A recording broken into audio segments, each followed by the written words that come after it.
Walang nanonood sa'yo? Walang nag-share ng mga post mo? Konti lang ang viewers mo sa tuwing nagde-live ka?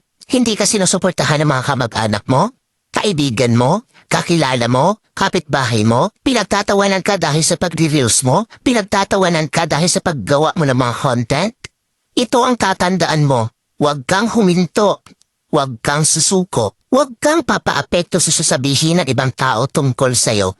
Ipakita mo sa kanila na may mararating ka. Dahil isang araw, kapag marami ka ng followers, kapag marami na ang sumusuporta sa'yo, kapag marami na ang nanonood sa'yo, kapag marami ka ng viewers, kapag marami na ang nagmamahal sa'yo at sumusuporta sa'yo, kapag marami ka ng payout, kapag sinasahod mo na ang sinasahod ng mga sikat na content creator, kapag mayaman ka na, kapag marami ka ng pera, ay manunood na yan sila sa'yo. Sila na ang kusang lalapit